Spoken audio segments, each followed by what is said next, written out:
I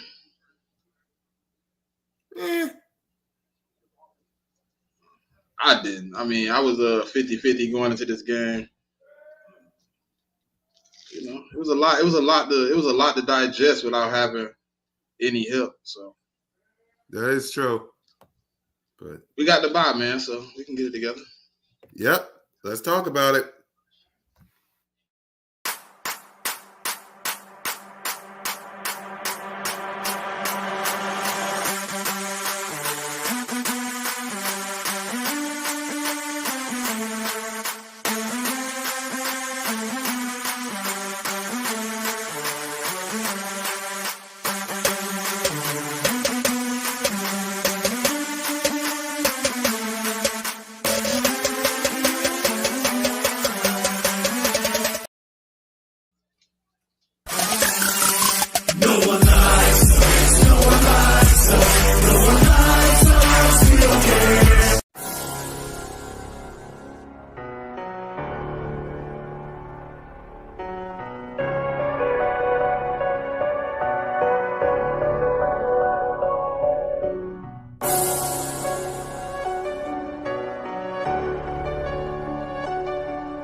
What's up, everybody, and welcome to another edition of The Aftermath with your boy Cool Cat Connor, with your boy King DV. What up, King? What's going on, everybody? What is going on? How's everybody feeling right now? That's all I want to know right now. Right now, we're gonna get into it. I feel great. What the hell? I feel ecstatic. Really? I'm not mad at all, bro. I ain't gonna lie to you, DV. Hey, look, Hey, bro, I was like the happiest I could be after a loss. I swear to God. Listen, if that's a performance you give me with nothing, then hey, I just don't know, dog. I just don't know. I can't really. You ain't have no game plan. It seemed like, quick game because you ain't got your guys there. You went to the same game plan if AJ and Devontae was on the field like you usually do. So I'm done being upset, bro. I'm done being angry, dog. If you're gonna give me the same performance every week, whether AJ there or not, and whether Smitty there or not, whether Lane there or not, even when Cam Jurgens go down, you didn't change it up. Like, Vic Fangio, when you lose your best defensive player, you didn't change it up. So I mean, hey, why the fuck I'm gonna stick? Why I'm gonna get on here every week and be mad and spaz out with a headache? Why I'm gonna do that? What I'm gonna do that for me, my health? You ain't gonna change it. You gonna come right back out there next week and give me this in 2 weeks.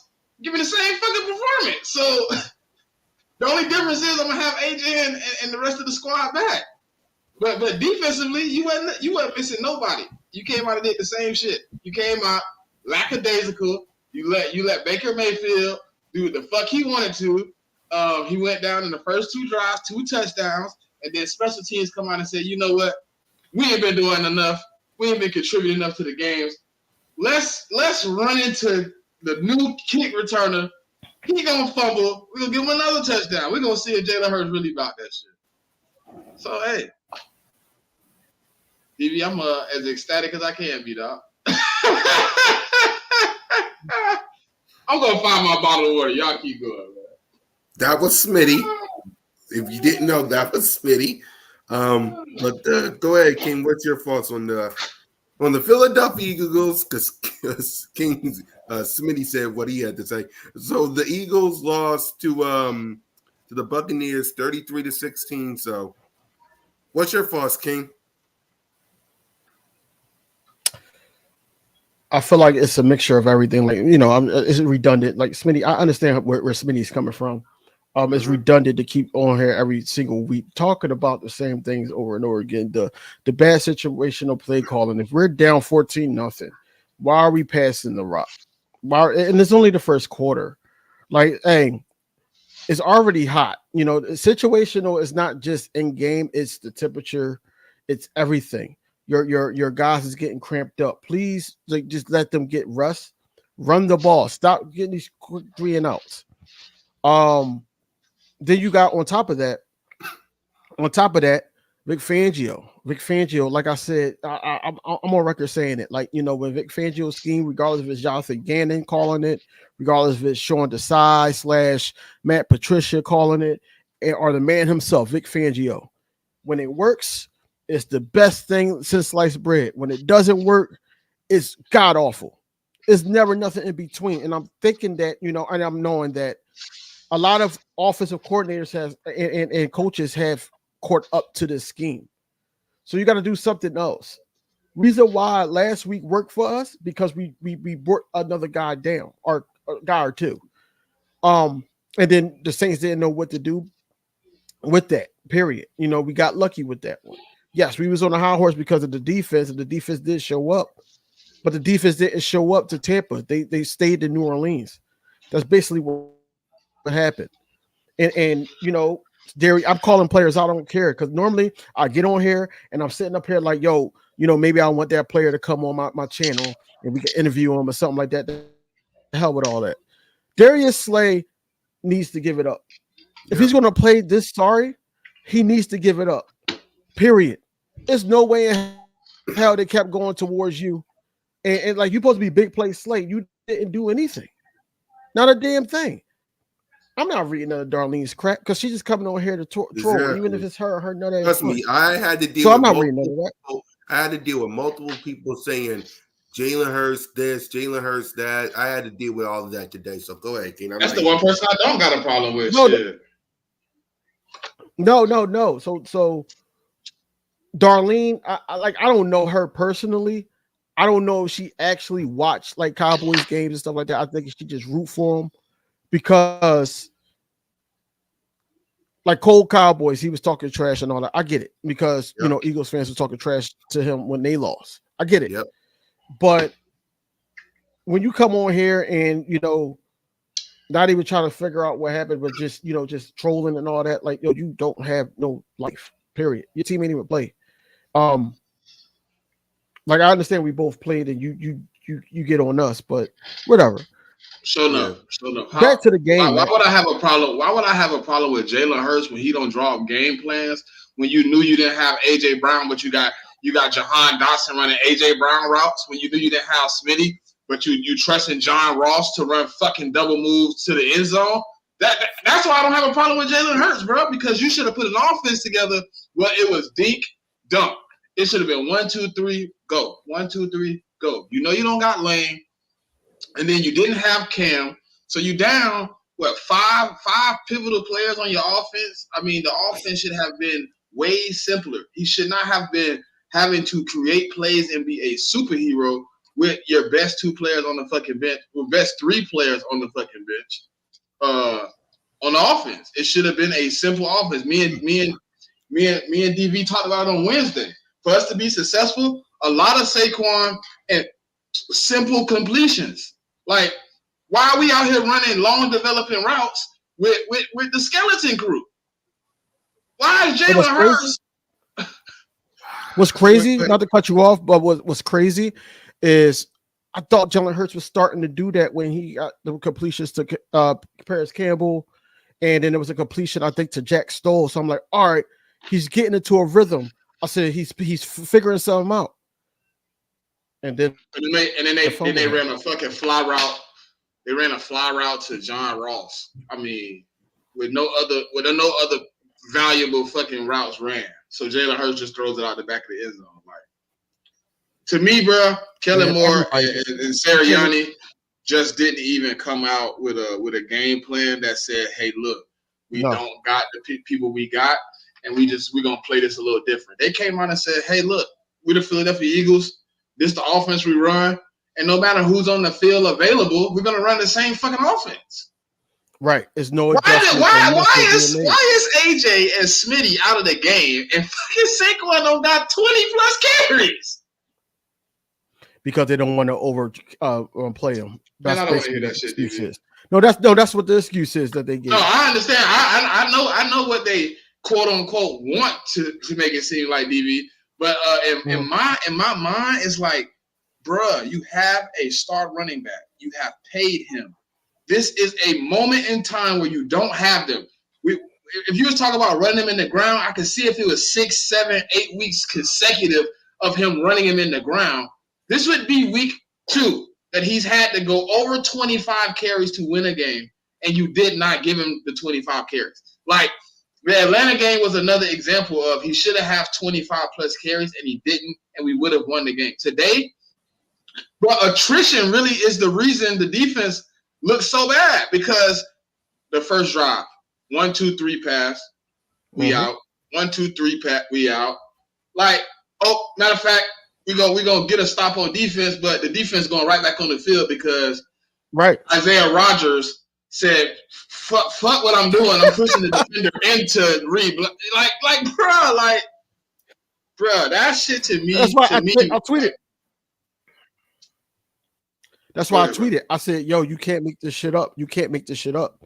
Because it's like that happened. Then Kelly Ringo wanted to run into Cooper DeJean. I'm like, yo, what the fuck are we doing? Like, what are we doing? And it's just like nothing. The only passionate player that was on the sideline was Jalen Hurts. And that was only one time. And he was talking to like the offensive line and Dallas Goedert. Dallas Goedert drops a pass. I'm sitting here like, yo, what the hell? Like, yo, that was a gimme. Jalen Hurts miss Saquon Barkley downfield. You know, I don't know if it was a difficult throw. You got to give him the audibles, though. You got to give him the audibles. You got to build that shit into an offense for him to just be able to call audibles. It ain't just like we get to the line and I say some shit and we just change the play. No, that shit got to be built in. There's key words I'm going to say when I get to the line that's going to change it to the second play. Right. You know what I'm saying? And it's not like it was just that simple. He don't have the full keys to just change up a play. He can change up. He can see something. I mean, they give him like maybe 2 or 3. I feel like they give him like 2 or 3 plays, maybe to change to. Maybe they don't give him. You got the main play. They don't give him. You got the main. That's what I'm saying. You got the main play. Then you probably got 2 separate plays. One a run, and then one maybe a different type of pass and what you in. And it's just like he don't got it. No, show enough. No. That's the play. That's the playbook. Audibles are not on your arm. Audibles, listen, when he call it in the helmet, he comes to the huddle, he tells them the plays. That's why it takes so long in the huddle. He gives them the plays. Hey, if I call kill, butterfly 33 left is going to be the play. So, I mean, he can't really change the offense. Like, I felt like what happened was they played it like AJ was there. They played it like Smitty was there. Mm-hmm. They played it like Lane Johnson was there. Even when, like I said, Cam Jurgens went out. Your boy started sending blitzes up the middle. You didn't leave nobody to help. Mm-hmm. Like, if I see Cam go down, okay, it's not as simple as a tackle DV, right? But there's solutions to pass blocking in the middle too. You motion a Goddard in as a second back in the backfield. You motion a Stall or Cal Kater, whoever you want to pick up the blitz. You motion them into the backfield and you leave them as a blocker because guess what? They're sending 2 at Landon Dickerson, who doesn't play center. Right. And you didn't do any of that. You just said, Jalen, figure it out. Yeah. And guess what? They ran up the sacks. That's what they did all 2023. They basically put Jalen Hurts in these situations, and then that's what happened. And I'm not accusing Jalen Hurts, not criticizing Jalen Hurts either, because he has to take better care of the ball. Yes. You're not going to tell me that he did not feel the heat when he stepped in because he felt the pressure coming in. He stepped in first. The only thing I'll give him, DV, the only thing is he probably thought Saquon and him was going to wash each other out, because if you watch how they leaning on each other, it looks like they about to fall when Jalen step up. But he somehow flipped Saquon weight and comes around him. So I'm assuming Jalen thought, okay, Saquon finna take him out to play. I got enough time to step up and throw. Because if you look at it, he steps up, he sees Goddard, he cocks back to throw. But shit, fucking what's-the-caller had to work his way back into the pocket. But I thought on that play, DV, in my opinion, I think Jalen should have ran. I mean, it was there. The closest defender was 15 yards. That's what I said. It was there on that play. But he wanted to make a play. He wanted to go downfield. He tried to somebody in his ear, bro. And I don't know who it is, but somebody in his ear saying, bro, stop all the running. Like run when you need to, but try to let the plays develop. Because that's what it seems he's trying to do. He trusts in the pocket. Listen, all the shit we asked him to do, he's doing it, and now the people we have faith in to protect him aren't there, and the protection isn't there. He's trusting the pocket. He trusted the pocket 3 weeks in a row. We said, man, hey, Jalen, you got to start running out the pocket. You got to stop exiting early. You got to start letting the plays develop and hitting the receivers. And he did that today, and they got 6 sacks on that man. Yeah. Yeah, and you know what you're gonna hear. You're gonna hear he held the ball too long at times. You're gonna hear that he kept I'm escaping the pocket too soon. It's never on the offensive line. Fred Johnson and Mekhi Becton had awful games. They had awful. Fred games. Johnson the worst. Mekhi is Mekhi. No, he had some plays. But he had some plays. Fred, boy, hey, look, I appreciate you for the Saints game, but you got your ass whipped today, good brother. You got belt and to then ass today. When Cam, speaking of belt to ass, at the beginning of the game, goddamn CJ Gardner-Johnson talking shit about a belt to ass, and look what the fuck happened. Look what happened, and I don't even mean to curse, but look what happened. You can't do that. You can't do that, and then go out there and play like that. You can't. And I know exactly what the Buccaneers was going to do. They was going to sit up there, challenge our front four, even though their right tackle was hurt. Challenge our front four, and then make our pass coverage play. I hate how most of them motherfuckers be after a loss, dog. I really hate that shit. That shit be really killing me, bro. Coming here with all that rhetoric, dog. Hamid, bro, like So here's my thing about killing me, bro. Like, and then as soon as he come out and win against the Browns and have a fucking good game, bro, everybody gonna be loving Hurts again. That shit is wild. But that's what. Let me say this. Let me say this, King. Let me. I gotta get into this because I am. I'm gonna go get some water. I'm gonna go get some water. Yeah, I am so sick and tired of people saying, "Oh, it's Jalen Hurts. It's Jalen Hurts. It's Jalen Hurts." Blame the defense for allowing Baker Mayfield to go up and down the field. Blame the coaching staff for the only thing you need to blame Jalen Hurts is that fumble. That's it. That's it. Did he miss some people? Okay. But blame him for the turnover. Blame the defense for allowing Baker Mayfield for going up and down the field and not tackling. How about you blame Dango and Kellen Moore and Nick Sirianni for not calling a good game plan? Feed Dallas Goedert, running the ball. How about that, geniuses? Run the ball. When's the last time we ran the ball in the first half? Anybody? I didn't think so. How about that? Does Jalen Hurts deserve blame? Sure. But blame, in the words of Jason Kelsey, blame the whole team. The whole team. God. I'm tired. I get it. Is he Patrick Mahomes? No. But who is it? Jalen Hurts ain't the only one throwing picks or turnovers. He does not. He doesn't. He no longer leads the league in picks. I'm sorry. Just to let you know. Yeah, I know. Just to let you know. The guy you just brought up is the one that leads the league in picks. Just so you know. Patrick Mahomes leads the league in picks. But ain't nobody talking about that, though.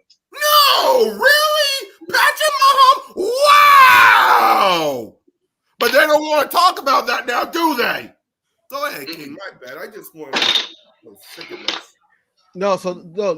It's going to be like I said. It's going to be only right that they're going to blame Jalen Hurts. Then they're going to blame Nick Sirianni, and then they're not going to blame, like, they're just going to say this unprepared. We were unprepared, and we can see that we were unprepared. Like I said, Jalen Hurts has to get better protecting the ball. That's about it. I think Jalen Hurts did as much as he could to try to keep us in the game when he could. Now you can't fault him for going 3 and out, but you could fault the offense coordinator / Nick Sirianni putting them in positions to go 3 and out so quickly, whereas though you got a Saquon Barkley in the backfield. Like, I just don't understand it. You know, you want to run RPO. Saquon Barkley makes that happen. You want to keep the defensive line and the linebackers honest. Saquon Barkley makes that happen, and you make the lineman comfortable blocking. So at that point, now you know what's going on. It's just a rhythm thing with the Philadelphia Eagles, and we're not getting into a rhythm because Saquon Barkley breaks out second half, 59-yarder. Then we score, and then we get the ball back. Pass. Okay, Gainwell in the game now. What?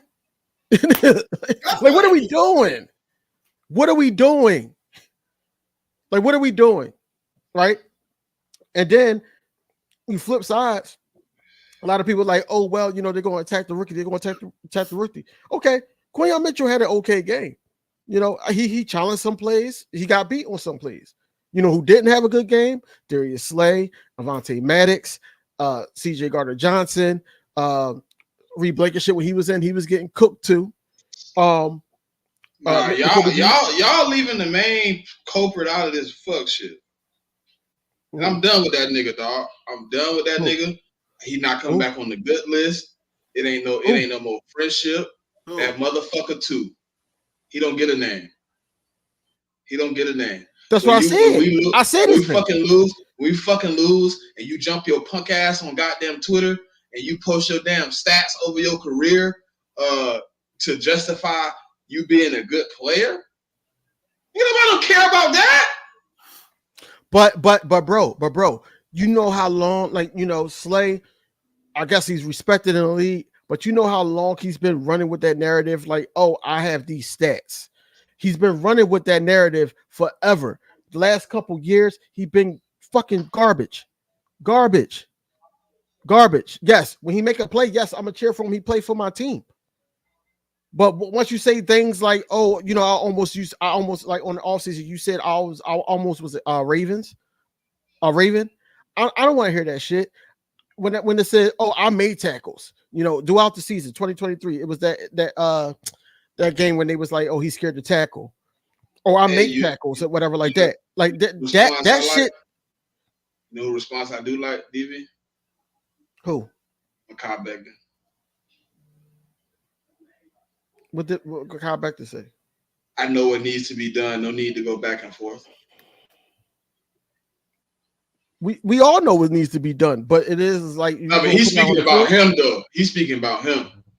I appreciate you coming to the mic and saying, look, I know I fucked up. I know I played bad. I know I had a bad game. But I know what I need to do to fix that shit. Slay coming out talking about I got 130 PBUs, 28 interceptions. Nobody don't give a fuck about that, sir. That shit didn't get us a win at 1 o'clock. Bro, Baker Mayfield was not scared to test this dude. He was not scared to touch it. He got scored on, and he got big plays on him. And Mike Evans was cooking him. I got Mike Evans on my fantasy team. I know he was cooking him. I seen it. Hey, but nobody care about that. I know we on the negative shit, but Isaiah Rodgers played better than Slade.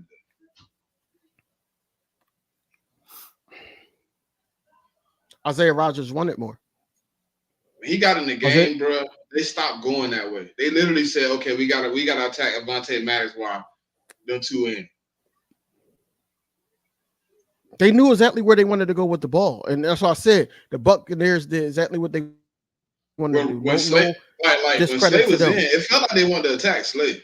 I hate to say it, but it felt like they wanted to attack him. They did attack Slade. It ain't that they wanted to. They did. Nah, because a couple times it felt like they had changed game plans and said, we're going to attack the rookie. And then the rookie stood up and they were just like, okay. Yeah, because he wants it too. He wants the challenge too. Slay is more like, I'm out here. Good. I just got to guard. I just think the rookie good. I think that's the ultimate thing. Like, he won it and he got the talent to get it. You know what I mean? Bro, you still like show enough. You still got to challenge Evans, though. Like, I understand he's a taller receiver and all. You still got to challenge him, man. You still have to. Listen. Fangio had. Well, Mitchell had a couple. Fangio had the perfect couple good plan. plays for him. He had the perfect plan.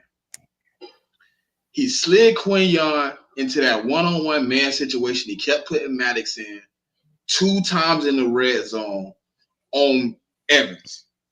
On the third play, you put C.J. Gardner-Johnson on. Yeah, that was crazy. I didn't get that.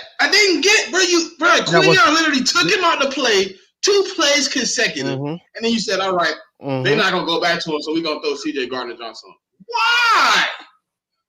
Dropped him right there. No, matter of fact, they made that happen, though.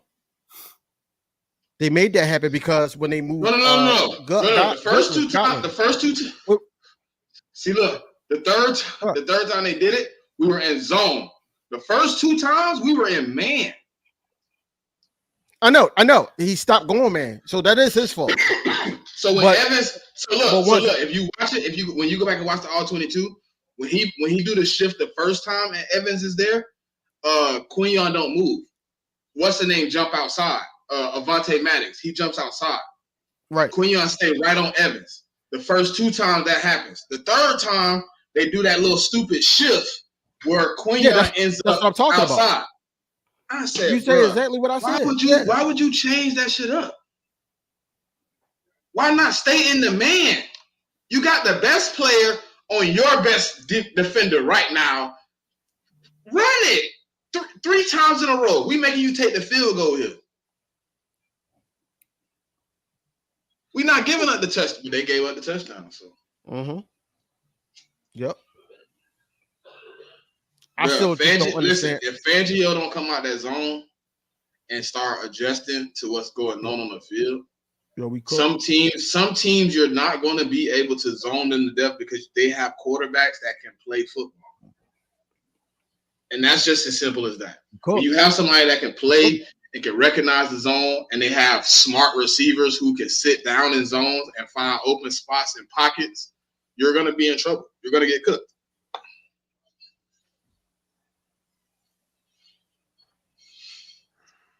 That sure enough, that scheme is not to get beat deep balls. It's basically not to get beat deep. That's basically what it was. That's the only reason why he plays stuff like that. And they figured that it was Baker Mayfield, and if we don't get beat deep, then we have a chance to keep them in front of them, and then they can't score a touchdown. But then when you got your D-line is getting beat by their O-line, it's giving a clean pocket to Baker Mayfield. So now he got nothing but time to look. Okay, boom. He went through. I seen this man go through all his reads. 80% of the time he passed the ball. He went through all his reads. He had time. Yeah. All right. Yeah, that's how I feel. If you know that the rush is struggling, you have to slow down these routes. You got to get a hand on somebody. You got to touch somebody. Bruh, listen, I'm not sitting here acting like I was an NFL coach. But even at the little levels, even at high school, little league, when we're not able to get to the quarterback and he dotting us up, we go to man, bump and run, put a hand on him. We go, and the one that's killing us the most, we're gonna throw the safety over top. You gotta go underneath, and we putting hands on you. There was no hands, bro. We not touching. No. We playing bend but don't break, and we breaking because our defense isn't built for bend but don't break. Exactly. We need some because bend but don't break. You're bending on the hopes of a sack, on the hopes of a turnover from good defensive sets. But when you're literally not able to get a pass rush, and to me, bro, I laughed so hard. Bryce Huff almost had his first sack. And he let Baker Mayfield hit the spin move from Jehovah Witness land out of the pocket. I said, bro. I said, oh, I'm gonna win. He said, whoosh. I was stuck like this. I was like, oh my. You couldn't wrap him up? Like, come on, bro. Like, today was one of those days where offensively, I believe if we did have at least one of our guys, we would have been able to stay in this game. But defensively, I don't think we had any answers. I just don't. I think offensively, to me, 16 points with nobody, and then you lose your starting center at basically halftime. Like, and I can't even blame the defensive woes on Jalen Carter because he wasn't effective before he left the game. So, like, I mean, that just there was just, to me, Fangio has to learn to adjust. And that's the one thing me and DV always liked about Sean Desai. He would play a lot of zone first half. He would play a lot of the safe first halves. And then he would come out and be aggressive in the second half. He would come out and put hands on you. He would come out and figure out a way to get pressure on your quarterback, to get a turnover, to swing the momentum. Fangio doesn't know how to do that right now. Either he does know how to do it and don't want to do it, or he don't know how to do it. And I'm more on the road of he doesn't know how to swing momentum in a game. He doesn't know how to change what's going on, adjust, and that comes from, I mean, being stubborn. Not being willing to understand when you're wrong. I'm not on that. Whereas though that I feel like that he don't know how to do it. I just think he won't do it. I think he knows how to do it. He's just getting in his own way and just saying it's going to work, and it's not working. That's a sign of insanity. That's a sign it's not working, bro. Like, you're getting beat. And, you got Mike Evans that didn't even know if he was going to play today. He was questionable, then he was healthy, then he got questionable again. Then he came, okay, he's going to play. Like I said, the right tackle was out. We can attack there. I don't understand, like, the practicing week in and week out. I feel like that these guys weren't prepared. I feel like that, just knowing the temperature and everything, all right, we got to keep fluids in our guys. Like I said, the body's changes. People's body is different, but you got to know situations that happened when it was 14-0. Hey, control the clock. Make sure that your guys, the defensive guys, like, help them out. Like, I don't like the fact that is true, Philly. He did say that. He said if he didn't feel comfortable with the players in the defense, he just go. He said he'll just keep it at the basics. He said that. Derrick Henry just broke. Oh my. But yeah. But yeah, right, I just think that we just need to get back to the drawing board this bye week and head to week 6. So October 13th, they need to show up. Yeah. They need to show up. So I think they'll be prepared though by then, man. I think everything will be this. See, like you say, unprepared, DV, and that's not what I call it.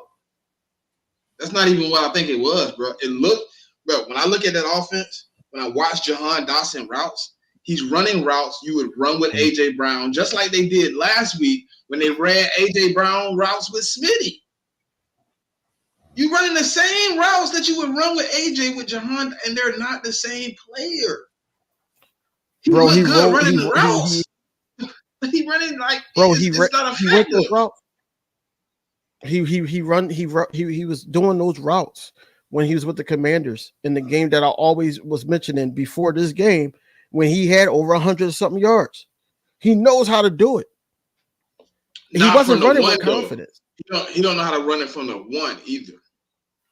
He's used to being against the more inferior cornerback. He did that against Bradbury. To me, bro, I really feel like they go out there and they put the same game plan with Smitty, AJ, and the whole team as a whole together with the backups. You didn't change the game plan to effectively use the other people. Like last week, you had the benefit of having Smitty for 3 quarters. So you didn't really have to completely tailor your offensive game plan. This week, the game plan should have been tailored to what you had. I didn't see Paris Campbell running no big developing routes. He was running simple routes, getting simple catches. Like you had Goddard running across the middle. So, I mean, yeah, you're using the middle of the field, but you could have used the middle of the field for more players. Like Jahan Dotson could have caught those slants and those drags and things of that nature. And then you open up more for Goddard. Like, you have to get everybody involved in the way that they can get involved. Like, I'm not gonna ask Johnny Wilson to run double routes. Like, I'm just not asking him to do that. It's either gonna be a go or a slant. Like, I'm not asking him to do a bunch of different things, and you asking him. I seen this man doing like comebacks. He doing option routes. That's not Johnny Wilson game. That's a Devontae Smith game. But you got Johnny Wilson slow tail running those routes when he should have been running ends, slants, post, corner, big routes where he could get his stride working and get open. You running him on dumb routes where it didn't make sense to me. And it's just like Kellen Moore didn't take any type of, hey, look, this is what we need to do to get these guys open. And it just didn't happen, bro. Yep. All right, let's hand out some grades. Let's start with Jalen. Everybody else, I don't know about grades though, but let's start with Jalen. Start us off, Smitty. What grade would you give Jalen? Incomplete. Incomplete. I mean, bro, like I don't even know how to give him a grade to that really suffice him being bad or good, because it just seems like I guess I'm around what DV said, how unprepared the offense was. Mm-hmm. You can't even really evaluate with like how is our first effective drive down 24-0? Like, explain that. Like, bro, explain that to me. Our first effective drive, our first down, first completion is what? 24-0. I can't, like, I want to give a grade, but it didn't even suffice to give anybody a grade, because that offense to me, bro, wasn't game plan for what they could effectively accomplish. It looked so shitty. It looked so demoralized. Like, Jalen Hurts and the rest of the team was just like, hey, look, let's just not get hurt. That's what I felt like happened at some point in that game. Just like, hey, bro, let's not get hurt. Hey, if it ain't like if you notice, Jalen just started overthrowing players when it started getting to crunch time, and we was kind of out of it. He was just like, bro, I'm not getting nobody hurt. I'm not going to put nobody in this situation. But this is what I need. This is the moment where I can give Jalen Hurts a grade.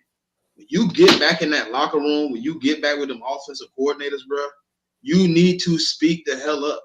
It's time to open your mouth like you was doing in the offseason. Tell them it ain't working, bro. Like, you have to be an effective quarterback, you have to be comfortable with what you're doing too. Like, okay, the offensive coordinator feel comfortable with the call. Do you feel comfortable with the call? Do you feel comfortable with playing this way? And if it's not, bro, you need to step up, bro. You need to.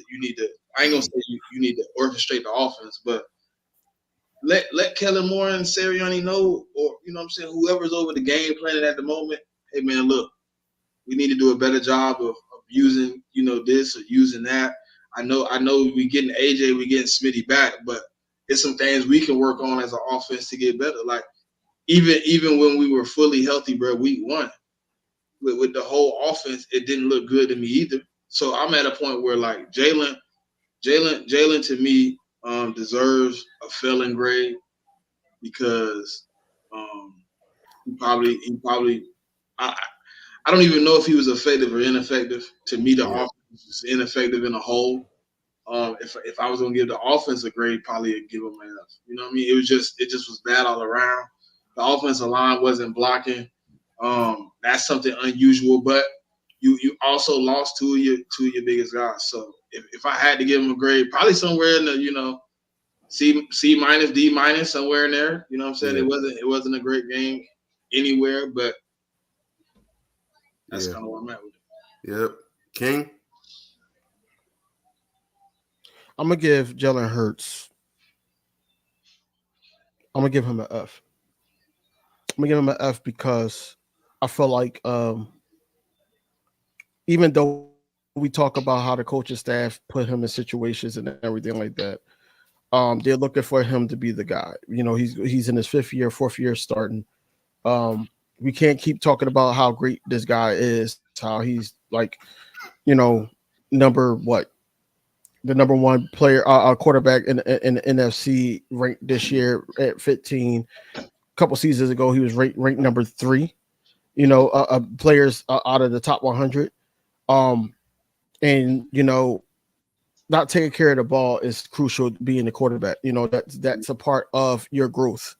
And if you're not doing that right now, it's not just the interceptions, because that could be hit or miss. It could be the receiver ran the wrong route, receiver slipped. You had not seen the defender. It's a lot of stuff to go with that. But when you have the opportunity to take care of the ball and not have a strip sack or something like that from a Levante David, that's inexcusable. It's very inexcusable. And that's my quarterback. Don't get it wrong. I got every right to criticize him because I big him up too. But at the same time, it's just like, like enough is enough, man. Like we gotta, stop trying to make the play downfield. Live to see another down. Follow your check downs. It's a lot of things like me and Smitty talked about. Jahad Dodson, them short routes. Paris Campbell, he's known for that. I don't even know why the hell John Ross was in there. Johnny Wilson did get a concussion though, so that's probably the reason there was only the three receivers that we had. But overall, man, Jalen Hurts needs to do better. Just protecting the ball. He overthrew a couple guys. One of the best throws that he had was dropped by Dallas Goedert. That was one of the best throws he had all game. But yeah, I got to give him an F because I feel like that, they gave him the control of, making the audibles and stuff like that at the line.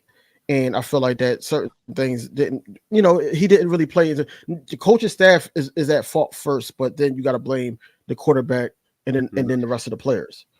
So you got to. It just was an awful game by everybody. But we talk about Jalen Hurts right now, so I got to give him an F.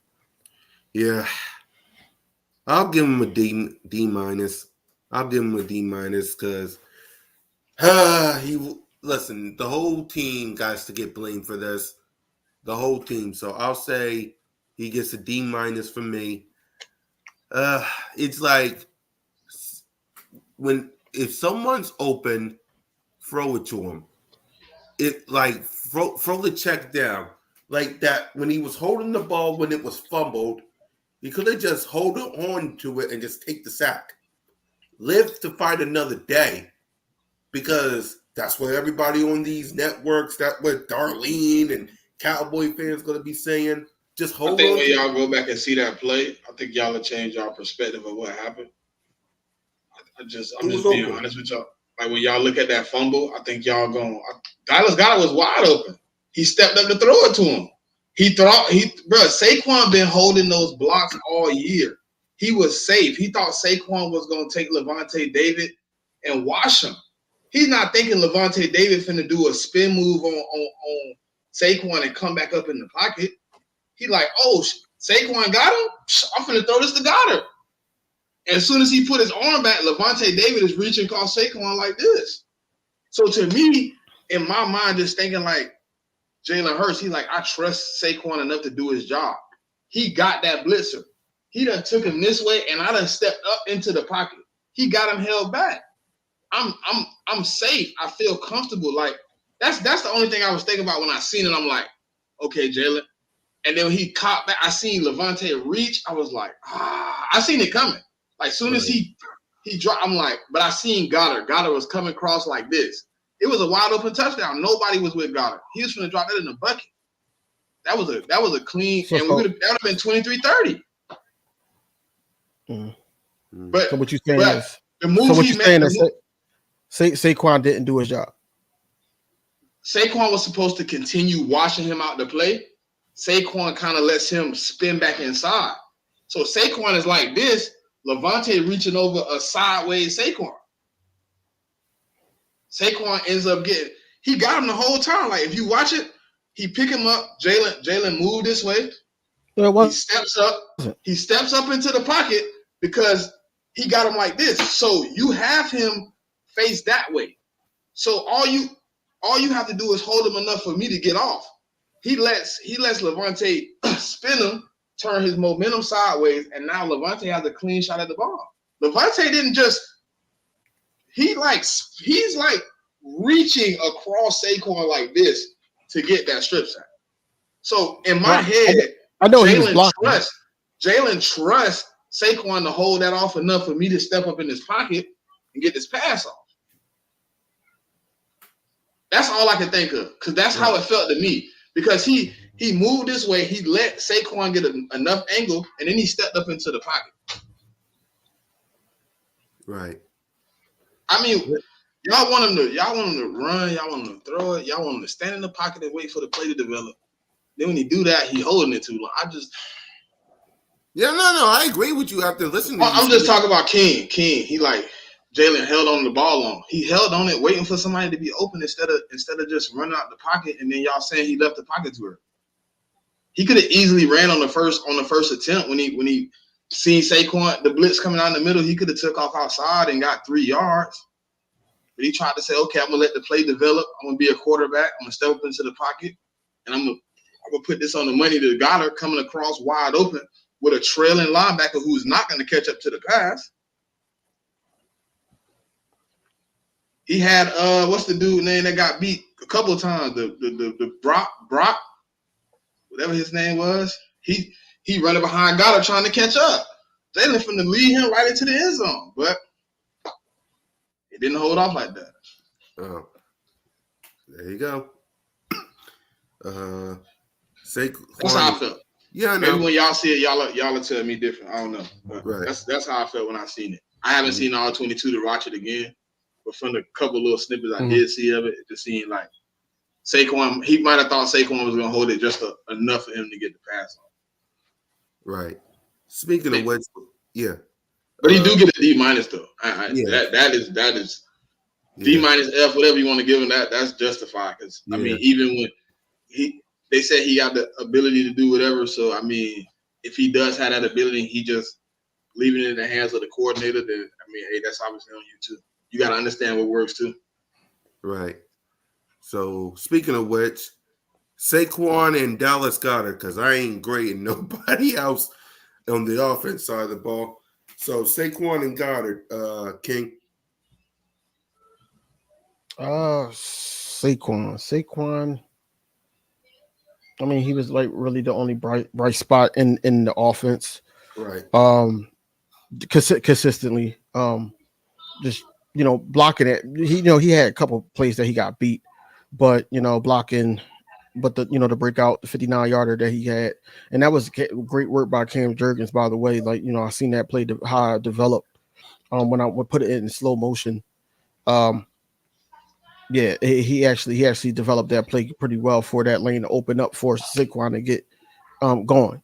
But Saquon here get a B from me, man. He didn't really do too much today. 10 carries for somebody that you paid this much money to, and you're down your receivers. The only thing you can do is run the ball. I know they were trying to load up the box in the beginning, so they were daring them to run, but at the same time, you gotta go with your bread and butter to open up the field for these other guys. But Saquon get a B. Dallas Goedert, I think Dallas Goedert, that drop pass, man. I was frustrated at the moment about it too. It was bad, but I feel like Dallas Goedert could have did a lot more to affect the game. So I don't feel like that he was great at blocking this game as well. It wasn't great blocking overall with the line.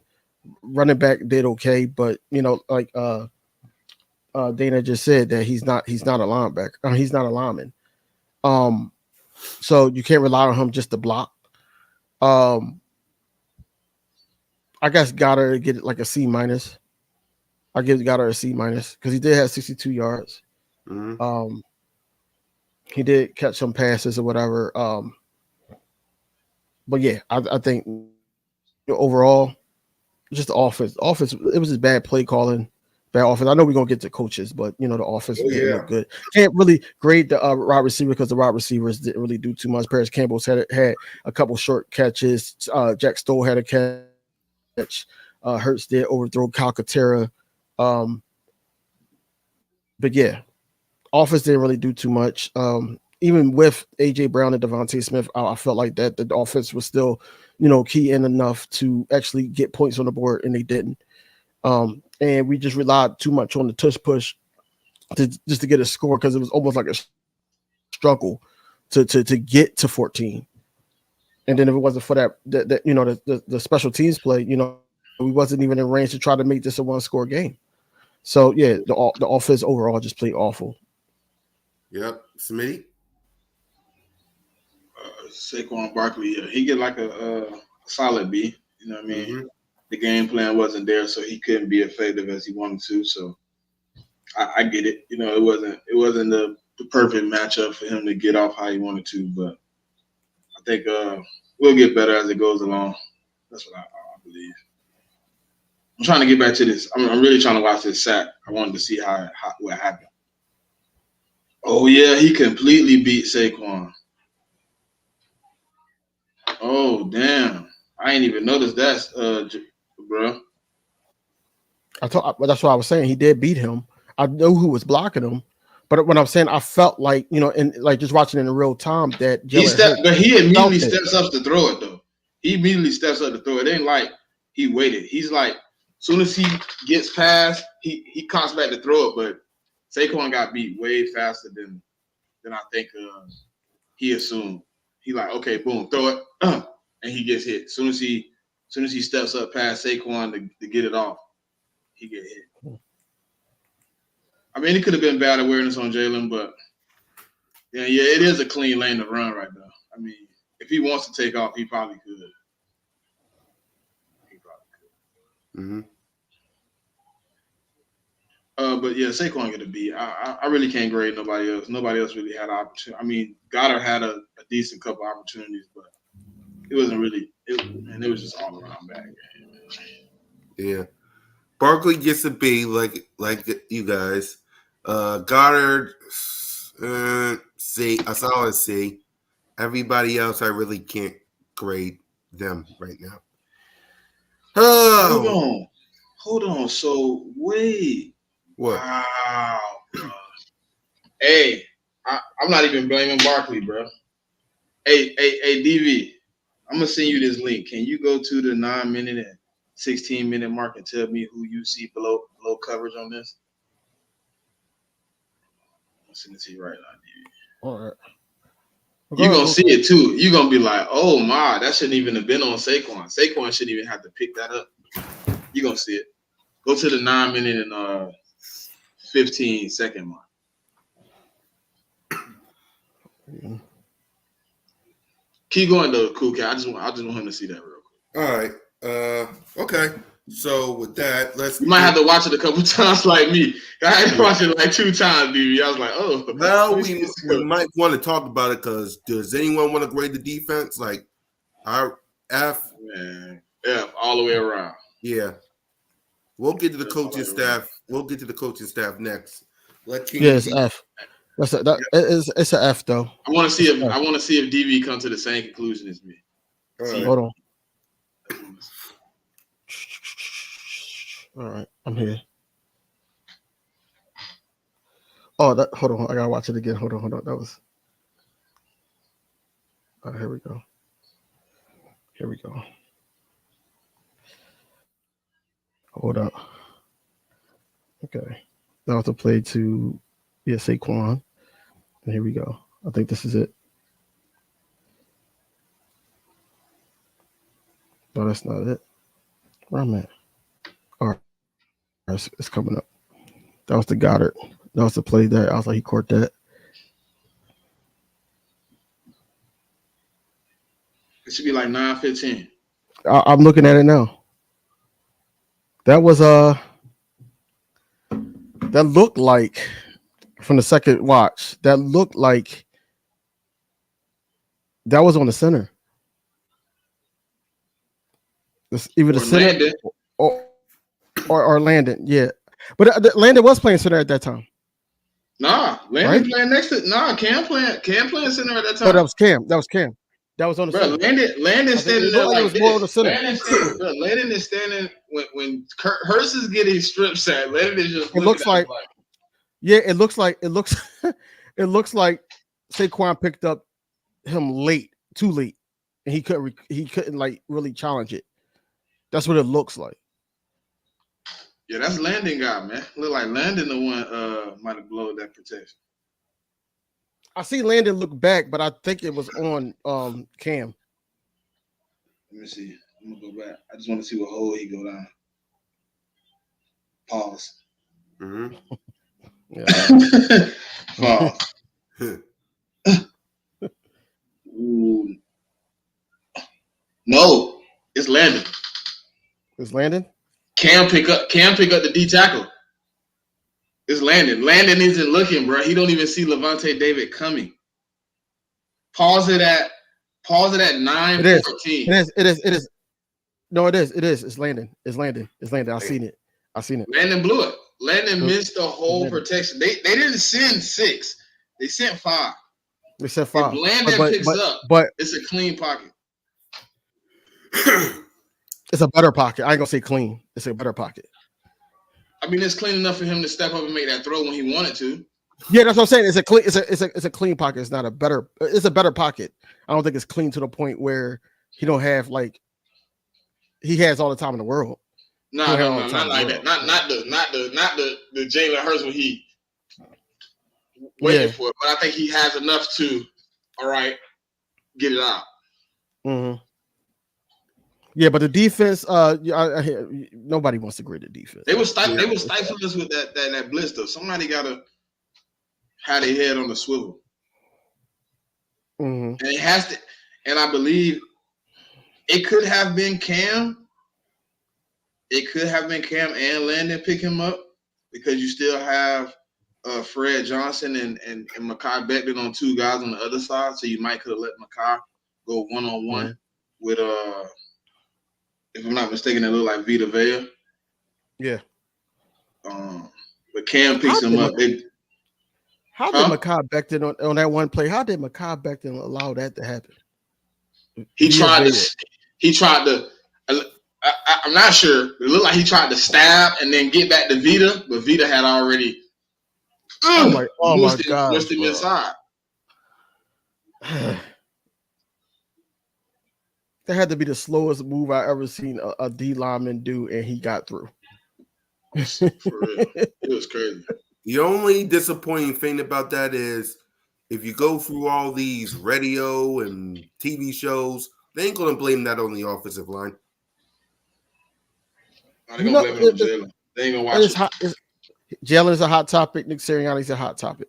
Yep. And the Eagles as a whole is a hot topic. That's third. Yep. And they're not going to blame pick them. it up in a matter of 30 seconds and see who blow that protection. They can do the same amount of time. They got more time than us. Their 9 to 5 is to research and watch video. Like they own the radio. They ain't got no time but the present. All you gotta do is click the dang fumble and watch it. You'll see. I'm gonna go even further with that. Everybody that's on this panel right now got a regular 9 to 5 job. Mm-hmm. Probably some businesses and things like that. And we get on this panel, we talk football, and we watch the same goddamn tape that's out there that they could be watching. Them, ESPN, the radios, and all that. They do that all day. They got tape. They do that all day. Right. You gotta have credentials. Right. They do this. They do this all day. They talk about it all day. These guys don't never take a break. They take a break, come back, and talk about it for another couple hours. And they get it wrong because all they're going to talk about is Jalen Hurts. He's regressing. Nick Sirianni, he needs to be fired, or he's not a good manager. Or they and I catch it sometimes that they take up for Nick Sirianni. They take up for Nick Sirianni, but they put all the blame on Jalen Hurts. Yep. Well, we'll find out what they say tomorrow. So with that being said, you know what they're gonna say. Don't get me started. Nick Rice chomping at the bit with his little chief loving self. Oh, he was talking shit at halftime. Oh, please, I saw it. Nerd. You seen it, DV? No, I don't look at that dude. Oh, but he can't. Like, he was like saying like, "Oh, I was right about their team. I was right about."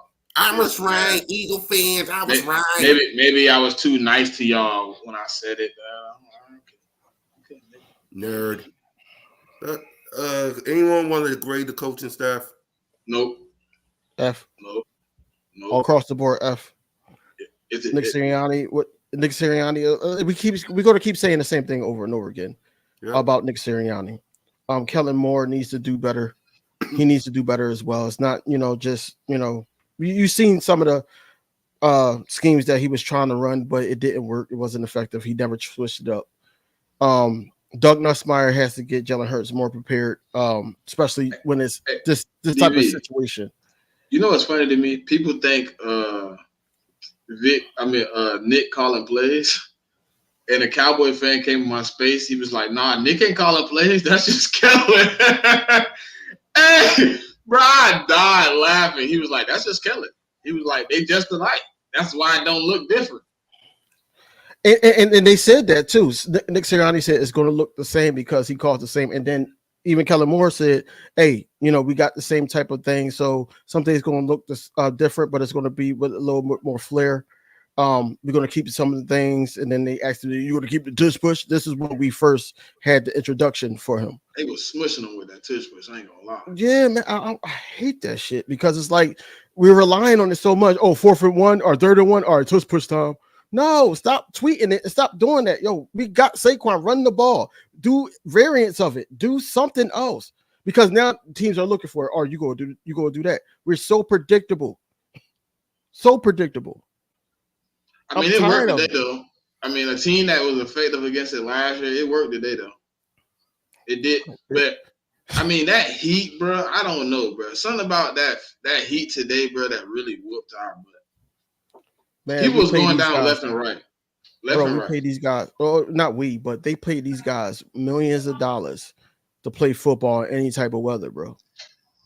I ain't trying to hear nothing about it's hard. Heat. It's hard to prepare for that heat, bro. You didn't see how many, bro. We lost 2 star players to cramps, severe cramping, bro. That man Jalen Carter, bro, was walking off like he tore his ACL, bro. That man was like. Look, Cam Jerkins had to get damn near carted off. CJ Gardner-Johnson got carted off. These dudes, bro, that heat, 110 is crazy, bro. And it did not feel like 110 outside today. Like y'all know I'm in Florida. It did not feel like that. But I guess when you put that pad and the helmet on and you get down in that tunneled in bowl, it gets a little hotter. Because, bro, I swear, look, I ain't going to lie to y'all. When y'all watch, like, I know everybody going to watch the game. Huh? You near Tampa? You near Tampa? I thought you was near Orlando. I mean, they only an hour apart. But sometimes, when it's an hour apart, sometimes the different, like up here, I know that it be changing. Like I'm kind of in the middle though. Okay. Because I'm in Kissimmee, so it's like the middle of Orlando and Tampa. It's like 30 minutes to Orlando, 30 minutes to Tampa. I mean, it was hot outside. Like, I ain't going to say it wasn't hot, but it didn't feel like 110 to me. But I ain't going to lie. When I was watching the game, we came out in green jerseys, and by the fifth drive, our jerseys was black. Completely drenched. I was like, Jesus Christ. Yeah, I seen that. And then seen that because Ricochet was going through it. Yeah. I think it's different when you play a guy one. But we done been there 3 times. We're like, it's just getting tired. I think it's just getting tiresome playing in Tampa. Like, can we get them to come to Philly one time? Like, maybe we can meet them in the playoffs and they can come see us. I'm tired of going to Tampa. All in all, man, I just want us to get better. I want us to get the shit rocking because after the bye, we got 13 straight weeks of Eagles football. 13 straight weeks, man. And I just want us to get better, man. The frustrations is all going to be there until, and this is going to be the longest bye week ever because now we got to come up with headlines. We got to find stories to talk about on here. We got to find, like, what can we do against the Browns matchup and, try to make ourselves excited about the game because what we've seen in these 4 weeks, man, is really, hit or miss with this team so far. It's not really no consistency except for probably Saquon. And then, you probably get a little bit of, Would you be more judgmental of the defense or the offense? You said what? I said, would you be more confident with the defense or the offense? I'll be more confident with the offense. I think I got to make myself more excited about the defense coming up in these next weeks than I do the offense. Because the offense, I can say, okay, I'm getting AJ back, getting Smitty back. We did look good the last time I seen all of us together. Like, y'all Look, somebody said it to me today, and I really didn't think about it, DB. Somebody said, y'all know y'all have never seen A.J. Brown and the whole offense on American territory. No, we didn't. No, we didn't. We haven't been healthy since week 1. So it's a little bit of rain. It's a little bit of sunshine inside the rain. Yep. So before we wrap up, let's talk about y'all cool with the because we talked about in this past off season about the bye week being this early. What's y'all thoughts on the bye week now? Look at God. look at God. That's my thought. My thought is look at God, because before I'm like, just thinking about it before the injury, before we even put cleats to turf or field. Right. I'm like, yo, that's too early. I wanted it at least like week 7, week 8, halfway through, almost halfway through. But now, with all these injuries, we had to go from Brazil to, and then we had to play the Falcons, and then we had the short week, and then we had to go to New Orleans, and then now this. Look, too many injuries. Look at God. Look at God. Look, we need it. We need it. So we should be getting a lot of people back. Sidney Brown should be coming off the PUP list. Also, Anaya Smith is working his way back as well. Like, I'm just ready for this team to be at full capacity for me to fully judge them. But as of right now, it's just more of a frustration thing right now. Yep. Smitty? I still kind of feel the same way about the bye. I understand we injured. I understand there's some things going on, but I think even this early taking a bye, it's still things we don't know. We still can't fix. But I do, you know what I'm saying, think it's going to help us out at this moment, just to give us some time to breathe, kind of put some things together, kind of get back to maybe some of the fundamentals for 2 weeks, just to build on what you've already accomplished. But, I still feel it's a little early. Because if we went through all this adversity in 4 weeks, what do we do for the next 13 without a bye? It's 13 consecutive weeks where we're going to have to play football every Sunday, Monday, or Thursday. You know what I'm saying? So it's like, hopefully the week 5 bye helps us. Hopefully we can come out of week 5 bye on a tear. The first 4 games, every one of those teams has a losing record right now. Nobody has more than 1 win. So, coming out of that, you should be able to come out and kind of, produce some type of functional offense, some type of functional defense. We're going to find out, man. We're going to find out what this team made of, whether we had a week 5 bye, week 10 bye. Now is the time, man. You know what I'm saying? And I think it's some guys that probably need to figure out their role. Maybe they need to figure out where they fit in at. And I think ultimately we're gonna have to put some things together here in the next 2 weeks to really get this team rolling. So, kind of got the same feeling about the bye. Still a little early. It's hard to make it. It's still hard to make it another 13 weeks. But I think we're gonna have to figure it out. Right. For me, I'm already seeing it, y'all. I'm already seeing it. Turnover machine. I'm already seeing it on social media and YouTube. See what I mean? You see what I mean? If it happened already, get ready for tomorrow. Turn your TVs off. But for me, I was iffy on the bye week like you guys, but there's 2 reasons why I changed my mind. Stress-free football. We don't have to, stress-free. And 2, get AJ, get Devontae, get Lane, get some of these key players back healthy. Because like Smitty says, the one thing I don't like about it is after this, we got 13 weeks. The only mini bye that we're going to have is after Thursday Night Football versus the Washington Commanders. After that, right. Outside of that, it's 13 to 12 weeks of yay, bro, So those are the reactions that we're probably going to have after those 13 to 12 weeks. So get ready, folks. Get ready. Let's go ahead and let's preview all the shows. the check down this Saturday, Smitty. What you guys got on the show?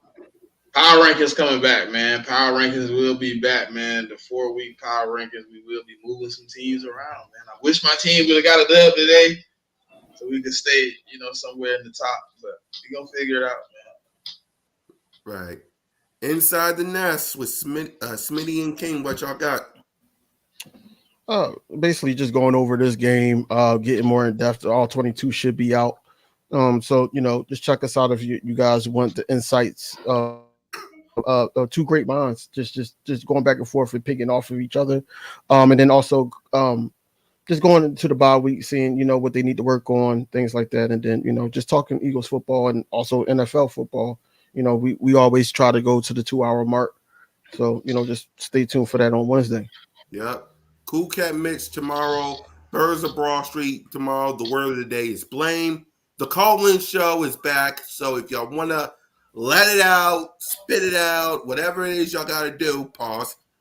Just come on down the Broad Street, let your venom out. Broad Street Blitz Tape with me, Leader, and Alex. We got special guests.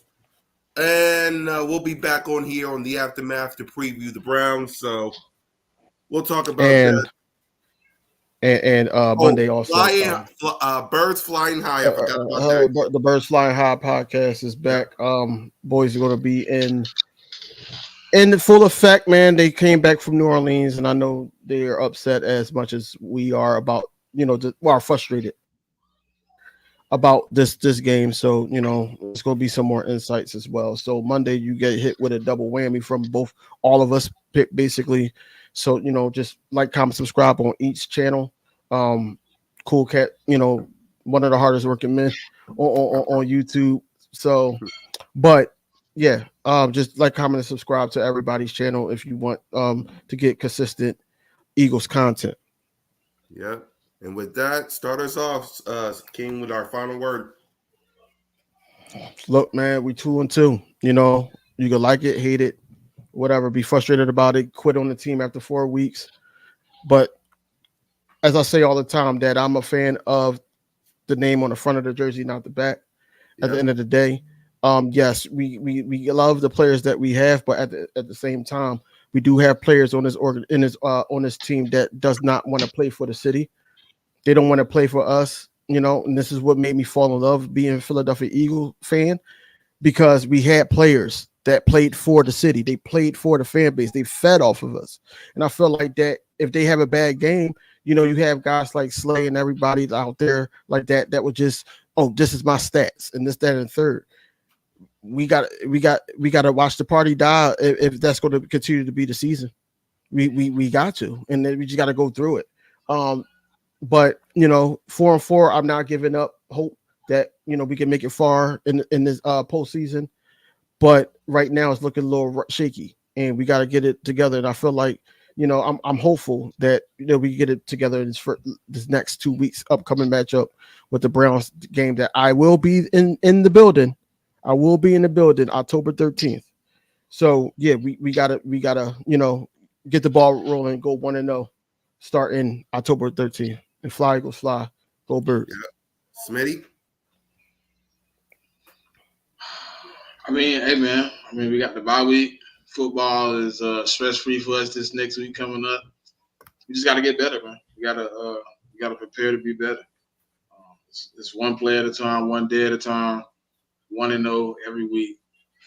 Right now, we don't have to worry about 1-0 this week. We just got to worry about getting better. So, fly, Eagles, fly, go Birds. Yep. And for me, too, a couple of things. First, I'll be tailgating with King DV and Smitty, and we'll be live out there. So make sure y'all tap in. I'll be tailgating. Then I'll be back home to be live streaming the game. So catch us there. But for me, listen, y'all know how I feel about Jalen, but as you can see by the hoodie, it don't have Jalen on it. It has the Eagles on it. This is what I represent all day, all night long. So at the end of the day, you're 2-2. Be thankful for that, because you could easily be like these other teams, 1-3 or 0-4. You could easily be like that. So it's fly, Eagles, fly, and it's go Birds. And hey, for every Eagles game day, there's always an aftermath. Peace.